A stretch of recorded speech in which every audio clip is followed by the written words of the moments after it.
first and foremost, this is my book, right? I'm gonna definitely hand it off to you. Thank you, man. The title is Boricua Yorquino.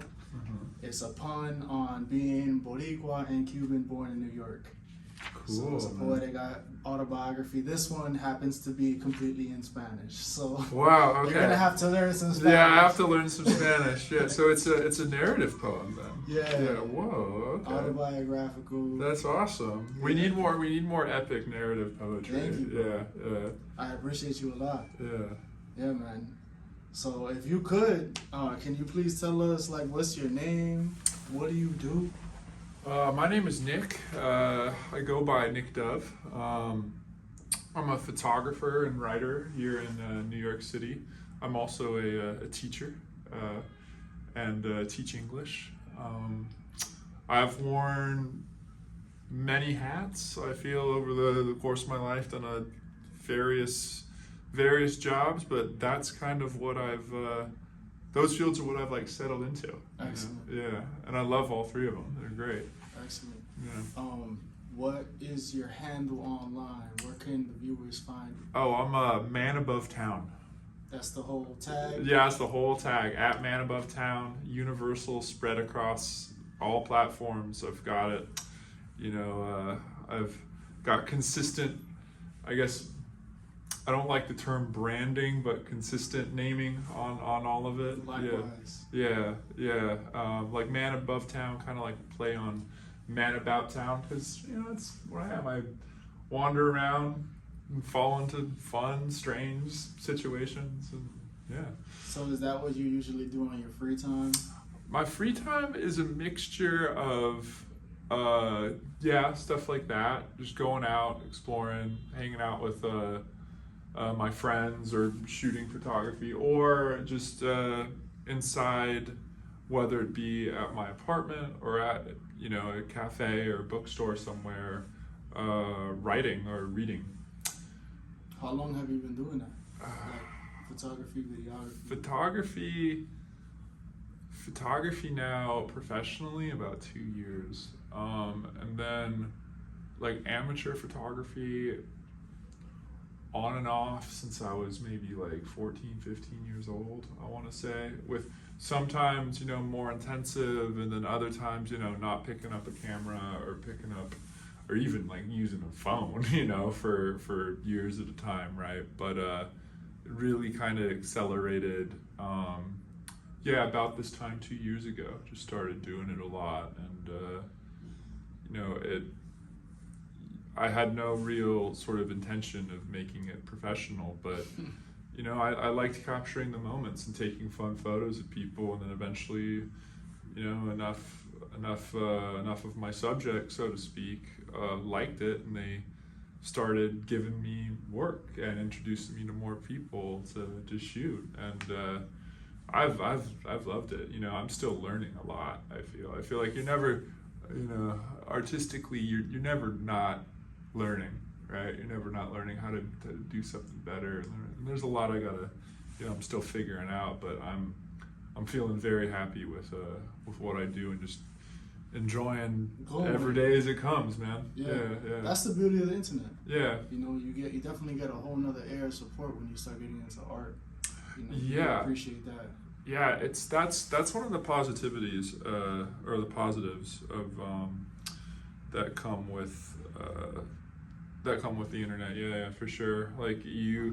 There's all these, it's as with anything, it's there's benefits and there's drawbacks to it, right? But I found that it can be an enormously useful tool for engagement, and it's let people who otherwise I would have met once and faded perhaps out of my life, that I could keep up with them in a much easier way. We're all we meet and we're traveling together, and there's some people, traveling together cybernetically at least, and there's some people that, they look at that and they're like, oh, it's not supposed to be that way. But how thankful is it, you meet an amazing person, or just you meet anyone, right? And that connection can be something more than otherwise would be, right? It could be more permanent. For sure. Yeah. Right, networking and things of that matter, staying in contact. And Nick, where were you born and where were you raised? I was born in California in a town called Walnut Creek. It's in the Eastern Bay Area. But I was raised in Livermore, California, which is the farthest, I believe, suburb of the San Francisco Bay Area before it hits the Central Valley. It was a strange place to grow up, actually, because you have like a bit or like close adjacency to the like San Francisco and cosmopolitanism and like the tech world and all of that stuff.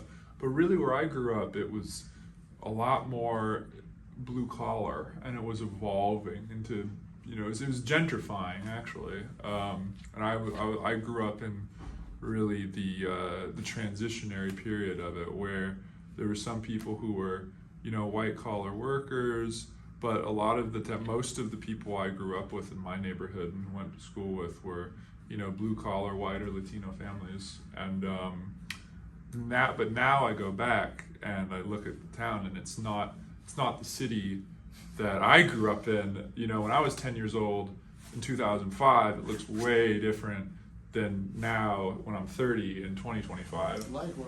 Yeah. Yo, how many languages can you speak? I can speak 3. I can speak obviously English, German, and Russian, though both of those latter two are a little rusty right now because I haven't really been keeping up with my language practice since coming to New York. Yeah. But it's still there. Like the repository of words, like sometimes it fades in a little bit, or it fades out a little bit, but then you pick it up and boom, you're right back in the ocean, right? It's yeah. Danke schön, right? Danke schön. Yeah, man. Yo, what does the word peace mean to you? I think of peace. It's easier for me to imagine actually like images when I think of peace more. I always have this one vision of actually something not very far from my home, which is these like golden hills. They're technically dead, but they still feel very alive, right, during the summertime. And I picture the golden hills, and there just being these like trees that stand out absent them, with like the blue sky and the clouds like going overhead. And it's this sort of calmness, this like serenity that comes with the absence of chaos. It comes from the absence of like all of these blockings that we have to deal with on an everyday basis, like societal structures, like nature. Yeah. And I think my challenge though is like that's my vision of it. But you have to be able to find peace in that chaos of the societal structure, right? Balance, because it's the whole world, right? The whole city. It's not constructed to be in these like flattened manifestations of reality. It's always shifting, turning, twisting, like moving about. It's there's never a constant equilibrium, right? So we have to kind of find our own inner peace to deal with and like up our threshold for the chaos, right? If we are to kind of exert it or make it more less balanced. Yeah, make it more balanced. Yeah. Yeah, you gotta have an extremely high tolerance for the chaos, bro. Yeah. Especially nowadays, there's so much like media. Yeah, media. I mean, like it's like it's so easy to get overwhelmed with, For sure. yeah, it's very Especially here, man. The sirens constantly going on. yeah. I don't know. Sometimes I wonder about New York because I feel like New York is the first place I've ever really lived where I've stopped sort of imagining living in other places to the same extent. I'm just like, well, I'm here. I have my life here. I have my friends here. I have my my work and career here. But I don't know if it's actually like what I would imagine my purest manifestation of like calmness or happiness Long would term, be. right? Yeah, long term, yeah. Because it's like I look out there now and it's I wake up in the morning and I'm actually like I wonder, right? I wonder at the buildings, at the structures that just like stretch to the sky. Like it's insane to imagine that we live in what's essentially like a modern Babel, like in the New World. That's a fact. And that's a fact. I feel incredibly, privileged to be able to witness that. But at the same time, right? It's got such a frenetic pace and energy that it could take over your mind and like cloud your thoughts, or even sometimes it can. It could both further your ambitions, but it could harm you irreparably. It's like finding balance in this city is hard. Is hard. As hell, yeah. Few places on the planet, I'd imagine, if any, are as difficult than New York City. Yeah, I remember one time I took one of my Cuban students to Harlem for the first time. Oh yeah. He's like a Malcolm X fanatic. Yeah. So he wanted to see where he passed and those other stuff. Yeah. And we got on. He's never been on the subway in his life, and when he went on the subway, he was like, "Yo, the propaganda here is strong." Oh yeah. It's because of all like the signs in the subways. Yeah. He's looking at it from the sense of like having no peace in terms of like you being able to like perceive shit because you're constantly being stimulated mentally. Yeah. Yeah. No, definitely. I imagine he's coming from Cuba too. Where they have totally, no advertisements. Yeah, they have no. I mean, it's all about from what I understand, Yeah. Cuba's very patriotic. Yeah. It's a totally different realm. It's not so commercialized and shit. No, I mean, it's very colonial. Yeah, I remember. I'm not sure how much has changed recently. But I remember, just everything I've read or like heard about Cuba is that some of it seems like frozen in time as far as as far as that stuff's concerned, right? Because of course they have like some Western brands that like make it through, and they have like European tourism. They've had like American tourism at times, right? It's like sometimes it's on, sometimes it's off, sometimes it's on, sometimes it's off. But it's there's a much stronger culture, I think, of like recycling what one kind of has. It's not. It's like they have all these old cars in Cuba. They don't have access to as many new models, for example. So it's like that sort of culture of consumerism that we see in New York or in the West does not, I think, exist to quite the same extent as it does in Cuba. Yeah, it's pretty legendary down there. Man. Yeah, that's one place that I actually, I'm actually from there, so I'm really, from there by Jus Sanguinis, like family being from there. So I'm really, really excited to one day go see what that's like. Oh yeah, absolutely. Next question for you is, how far back can you trace your family lineage? Like, what were their nationalities? Okay. Well, I know I'm a mixture of all sorts of different like European countries. I think so. I'm as a lot of people are. I'm English, Scottish, Irish, German, Swedish, Italian. And then, they have all of these different like genetic marking stuff like 23andMe that says I'm both Finnish and then Iranian somewhere down the line, but I don't know which family members that would be. I know on my mother's side, it can be traced back basically to I think the German ancestry goes back. We can trace that back to like the 1400s or 1500s. Damn. I had a relative there who, you know, I haven't done the much looking at it myself, but they had a whole packet of it that went through my my mother's line that went that way.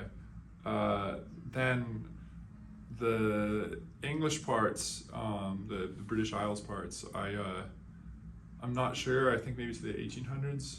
And then my father's parts, my father's Swedish and Italian, and he you can trace back. I think the Italians just basically to this country because they didn't really keep records in southern Italy that much because most of the population wasn't literate. And then Swedish, I'm not sure. Probably late 1800s. That's deep, man. You got some deep roots. Yeah, European roots especially. Some, yeah. It's such a curious thing because it's like,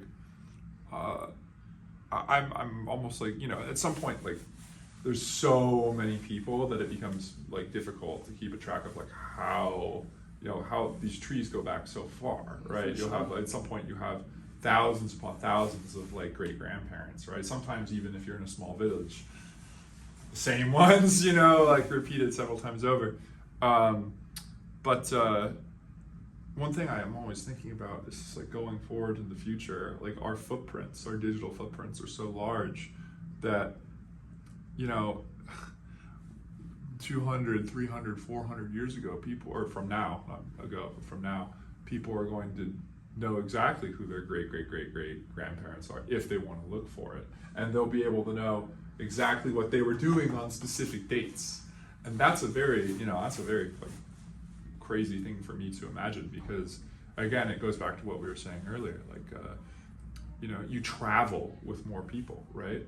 So now, not only you won't be just traveling contemporarily with the people you meet around you, but with the whole weight of your lineage, of your past, right? Both that you yourself lived, right? And what your ancestors lived as well. The question is it going to change, I think, our attitudes towards things? And that I'm not sure yet. I'm not sure. Yeah, that's something that in the Moorish American Divine National Movement, they talk about in prophecy being essentially, you know, you are your ancestors today without a contradiction. So how important is it for you personally to actually go to those places that your family is from? Like, oh, it's very important. I mean, I've had the pleasure to done, I think 3 of the 4 now. I mean, I grew up going to, where I was very fortunate, grew up going to Sweden and Germany because I still have relatives over there. So I've got to see like a lot of the, you know, family sites, family graves, and then I studied abroad in England when I was 21. Yeah, I was 21. And I got to see where my relatives were, what town they came from. I didn't know exactly what to look for, but I like walked through, you know, the city, Lincolnshire, where they're from. At least, you know, that's what I've been told, right? What I've been told. But I haven't gone to southern Italy yet to see Naples and see that part. But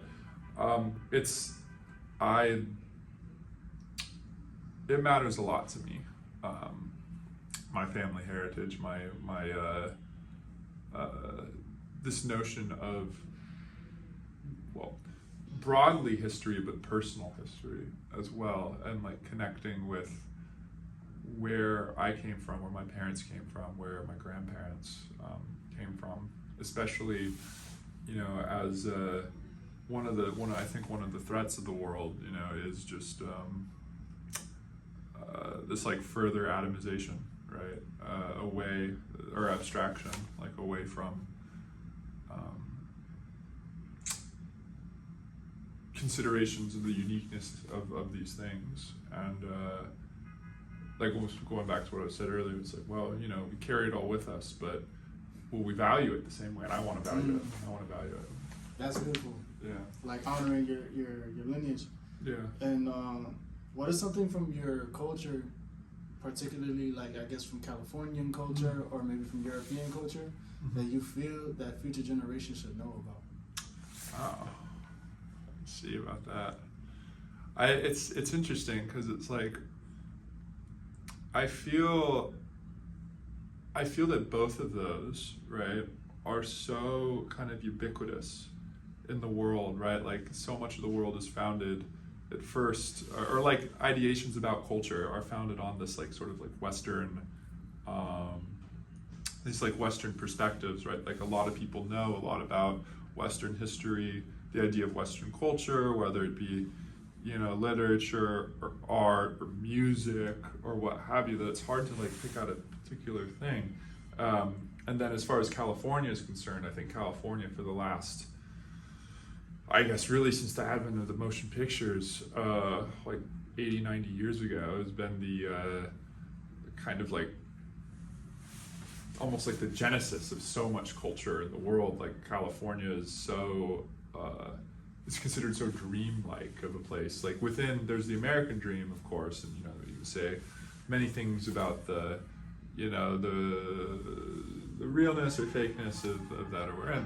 But then there was the Californian dream within that, right? This idea of this beautiful, convertibles, this lush paradise where, you know, it's warm weather all the time, and people were suntanned, and the jobs were aplenty, and you could live a good life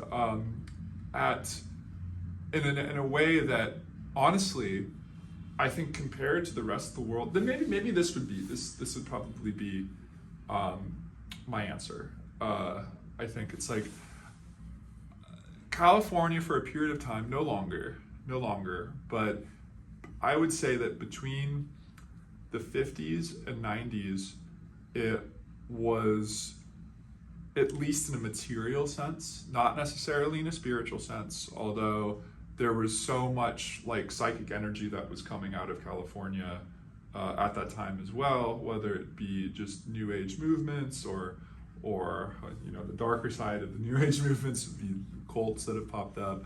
But it was this, I don't think life was ever so uniformly comfortable and accessible for such a large amount of people, which isn't to say that everyone experienced it, because they did not, but comparatively so. You know, you could go to California in the 70s. My grandfather was a public school teacher. He taught science, and you know, he grew up without shoes in the Great Depression.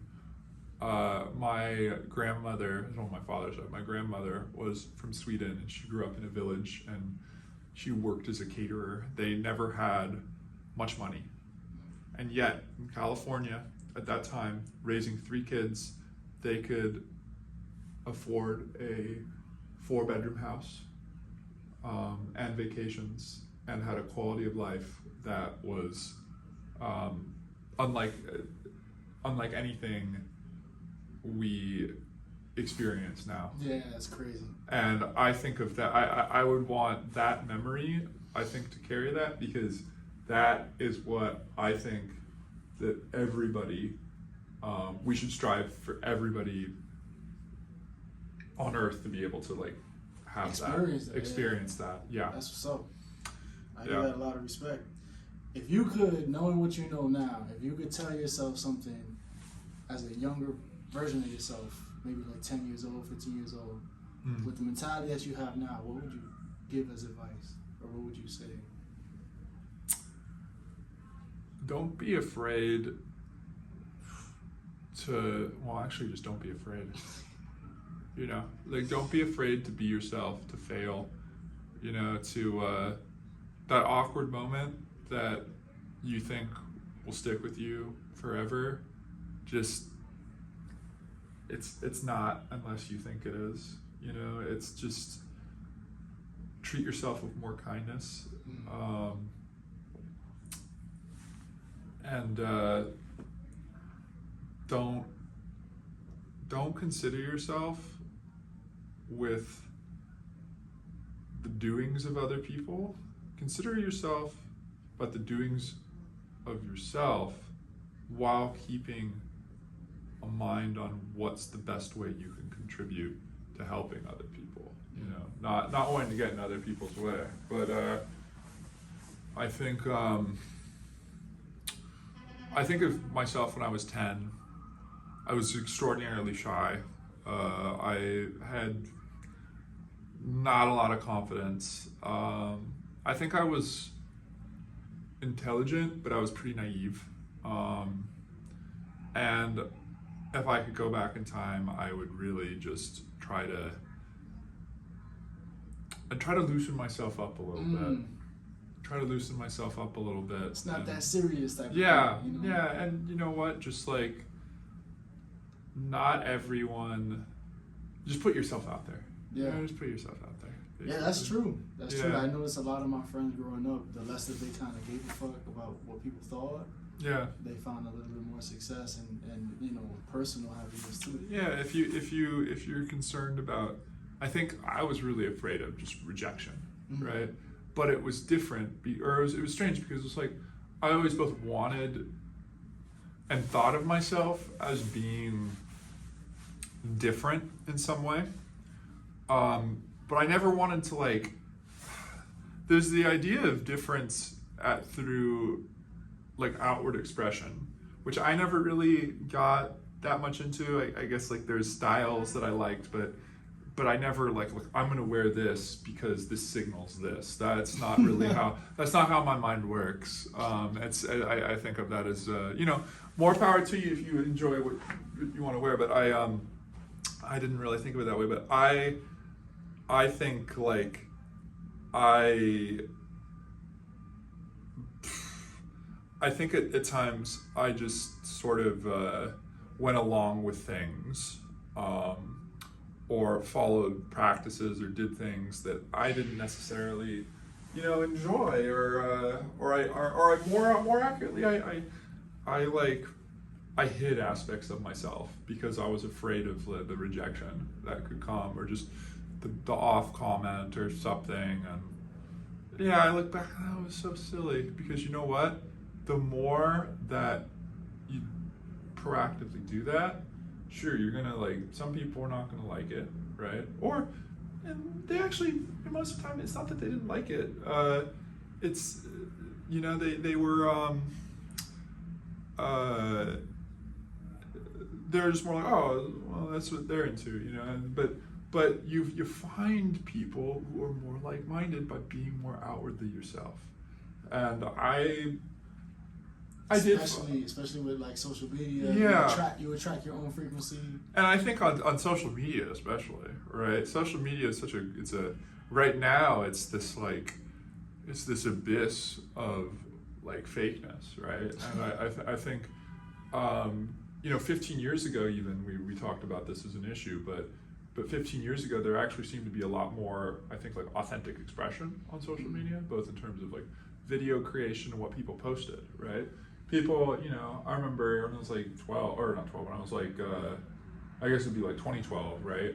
I remember what my Instagram like feed looked like, and it was, here's a picture of me making this like Mickey Mouse pancake, right? Here's a picture of me and my friends just doing this thing, or this really random object. It was raw. And that rawness is gone. For sure. That rawness is gone. Now it's aesthetic. Now it's gonna find. And you know what? Like, I'm a photographer. I contribute to it myself, because it's like I shoot what I shoot, and that's what I use it for. But it's become almost like a commercial shell. For sure, bro. You're not, and that's really lamentable, because I think that most people, right, without having constant access to a person, or knowing that becomes how they're perceived, right?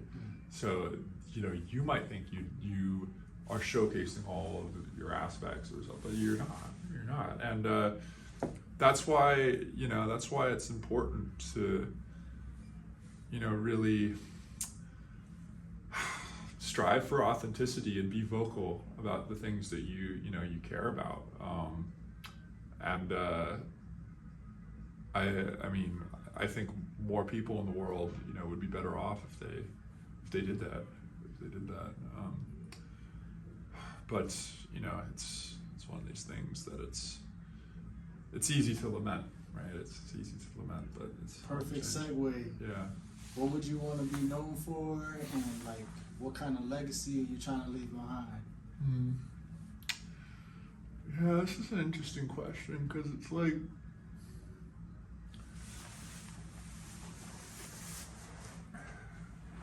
I feel like there's a lot of people who are concerned about legacy in the wrong way. Like they think about this sort of like exaltation of the self, of their ego.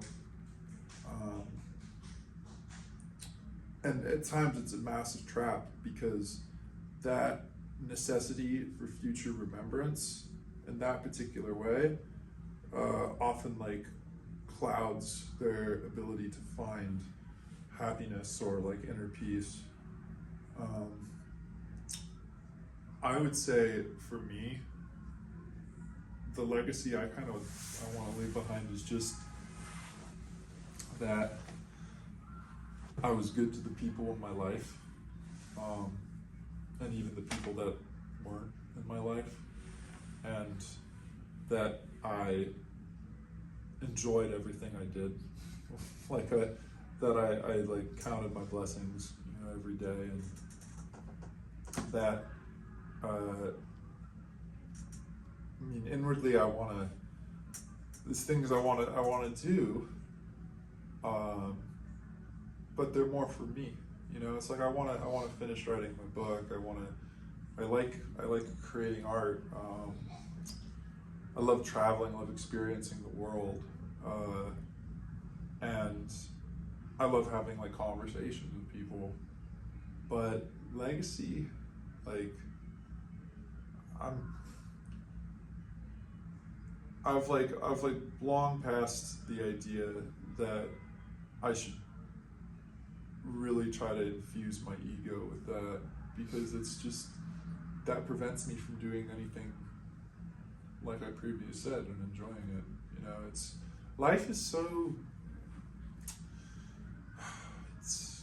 it's so wonderful, but it's so random. One day you're doing this thing, the next you're doing the next thing. So, yeah. I like to say that we're in a sort of renaissance. Yeah. Especially like technologically, art-wise. Yeah. Which has a huge impact as to like how we're even being perceived nowadays. Because like you were saying about the aesthetic of people online, like everybody's a photographer.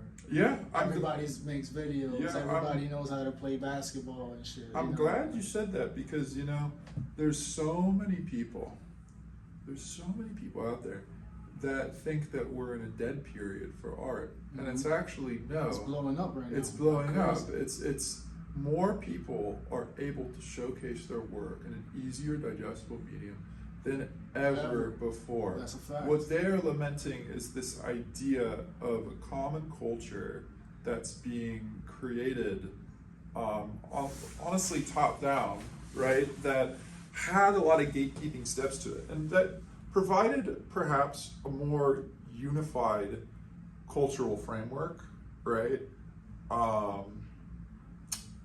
But what I think they're primarily doing is engaging in nostalgia for a much more conservative time. And I'm not even talking about political conservatism, because, politically, we've entered into a much more, conservative time than things were before. But I think in terms of creation and media and access, there's just been this almost like, Cambrian explosion of art and content, and the way that people consider, I think, a lot of old works, and that's not to disparage dead artists, because there's so much beauty that has been created, in over the last, like, ever since we picked up a brush or a stick to write with. But I think that now people are making and approaching those levels of brilliance on such a wider scale that we're numb to it. And I don't think of this as being a bad thing. I think of this as being, I think of this as being actually quite wonderful. The issue that, just pops up is, I think there's a lot of people who are in the more formalist world of it that lament it because they think that it's damaging their capacity for a livelihood, right? Like you can come out of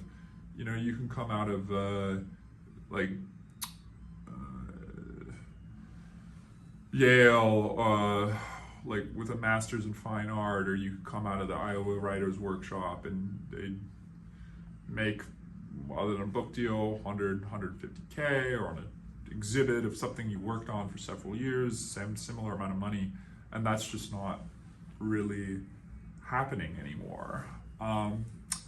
But I think that it's not because of the destruction of art, it's because of its widespreadness. It's widespreadness around the world. Last question, man. Is there anything you want to say or bring to people's attention in general? Something personal, something political, anything that you feel like, like right now, Palestine is a real big topic. Yeah. Is there anything that you want to essentially immortalize? I would say this. It's hard to do this completely off the cuff. I think that there is, at all times, an unimaginable amount of human suffering going on in the world. Whether it be in Palestine, whether it be in Ukraine, whether it be in Central America, whether it be, in Turkey right now, there are protests because of the detention of the Istanbul mayor. I think people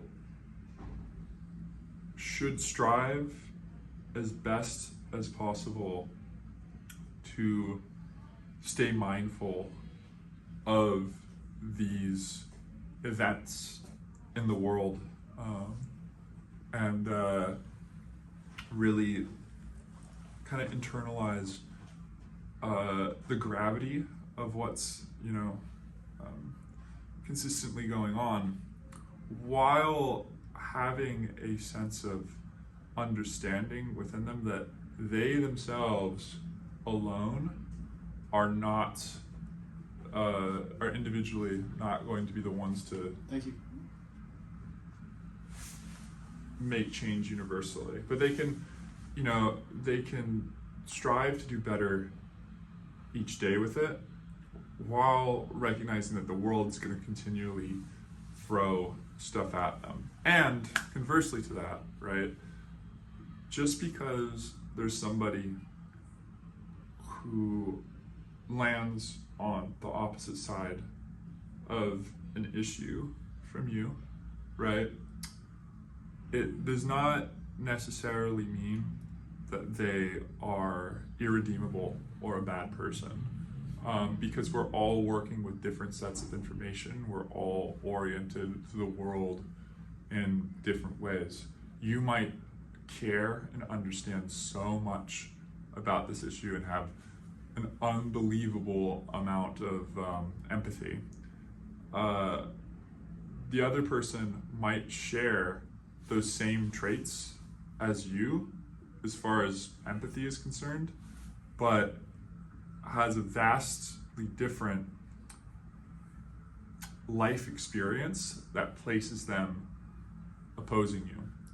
And I think that this is one of the things that you have to see the human behind the belief. And unfortunately, sometimes in order for your beliefs to really come true or succeed, it requires combating that as well. But you should never lose sight of that. Never lose sight that I think most people, proven, most people are oriented to be good and want to be good and believe themselves as being good. If we lose, if we blacken everything out that way, then we're no longer, we're no longer capable of actually like governing ourselves. Amazing, bro. Yeah.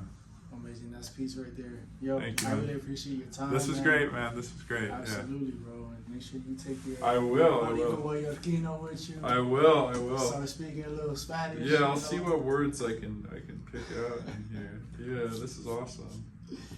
All right, I can see dedicated to hip hop and jazz. There you go.